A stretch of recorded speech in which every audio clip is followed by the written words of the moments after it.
अब मंत्रालय भी मिले हैं, बड़ी जिम्मेदारी भी। पहले तो मंत्रालयों के संबंध में जो कुछ मैं अब तक समझ पाया हूँ, थोड़ा बहुत मैं आपको बताना चाहूंगा कि क्या काम है और कारण कि मैं आपसे उस तरह से सुलभ तरीके से अब तक मिल नहीं पा रहा, उसके भी कारण है।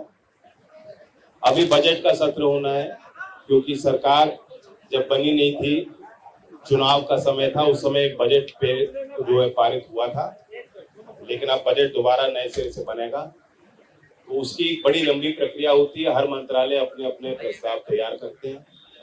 100 दिन का कार्यक्रम सरकार का सुनिश्चित हो रहा है, तो इसलिए विभागीय बैठकें बहुत हो, तो आप भी समझेंगे। और बहुत तकनीकी तौर पे बड़े विशाल विभाग हैं, बहुत सारी संस्थाएं जुड़ी हुई हैं, बहुत बड़ा दायरा है। शिक्षा विभाग को तो आप सब जानते ही हो, 25 करोड़ तो स्कूली छात्र हैं और 4.5-5 करोड़ उसमें और जो है हायर एजुकेशन में, तो 29-30 करोड़ तो वहां देश की आबादी आपके सीधा संपर्क में आ गई। कौशल विकास की बात करें, 2014 के पहले मंत्रालय नहीं था, हर एक मंत्रालय अपनी अपनी योजनाएं चला रहे थे, क्योंकि बिना प्रशिक्षण दिए, बिना कौशल विकास के काम कोई हो ही नहीं सकता। प्रधानमंत्री जी के विजन का हिस्सा था, उन्होंने कहा नहीं, इसका मंत्रालय ही अलग होना चाहिए।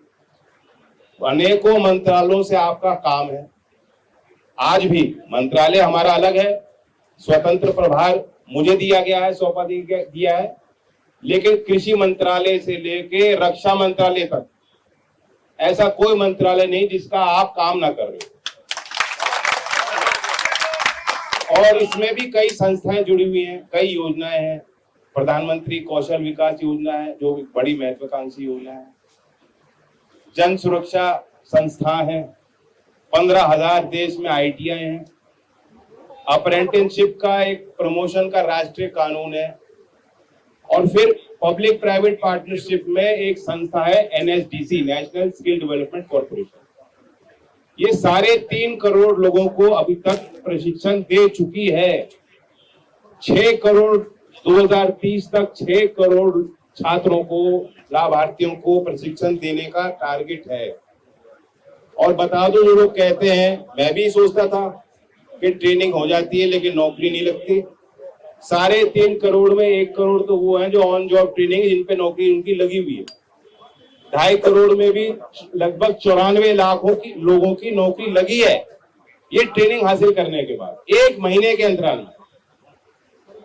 तो बहुत प्रभावी योजनाएं हैं और मैं ये मानता हूं कि देश के हर घर और गृहस्थी में आपका सीधा संपर्क, आपका दायरा, आपका प्रभाव इन दोनों मंत्रालयों के माध्यम से पहुंचता है। तो मैं चाहूंगा कि इस बड़ी जिम्मेदारी के निर्वाह में, जैसा कि आपने आशीर्वाद हमेशा से दिया है, चौधरी अजीत सिंह जी को भरपूर दिया, और थोड़ी सी अंडरस्टैंडिंग भी आपको दिखानी पड़ेगी, थोड़ा धैर्य भी आपको दिखाना पड़ेगा। पार्टी की जिम्मेदारी भी मेरे कंधों पे, मैं चाहूंगा कि पार्टी भी हमारी बढ़े। 100% परिणाम आपके आशीर्वाद से राष्ट्रीय लोकदल के चुनाव में रहे हैं, बहुत मदद मेरी हो जाएगी।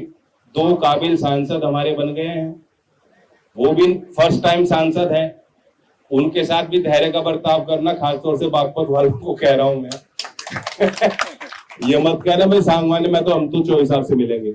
डॉक्टर सांगवान जी काबिल हैं, कुछ काम उनसे कराना।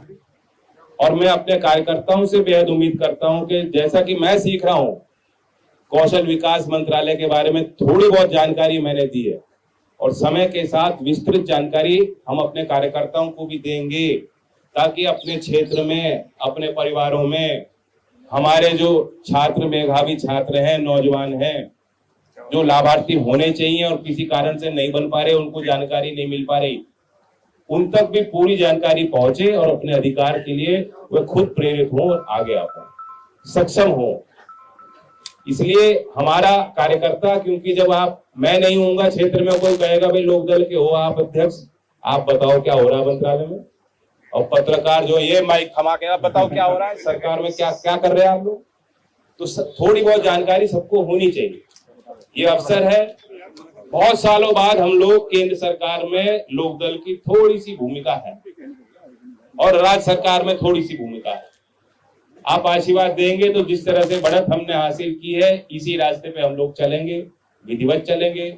मैं चाहता हूं कि आने वाले समय में हम अपने कार्यकर्ताओं की संख्या भी बढ़ावें और वे ढांचे जो कभी हमारे जमीन पे दिखाई नहीं देते, मुझे पुराने लोग, टोपी वाले लोग शिकायत करते हैं कि चुनाव हम लड़ाते हैं, हमें पार्टी का तंत्र नहीं दिखता, पार्टी के तंत्र में हमें शामिल नहीं किया जाता, बूथ वर्कर बिना बताए हम लोग हैं, हमें कोई बताता नहीं ना पूछता। इस तरह का तंत्र जमीन तक हम लोग खड़ा करें, ये भी हमारा एक बड़ा लक्ष्य पार्टी का होना चाहिए। मैं पुनः सबसे धन्यवाद करता हूं।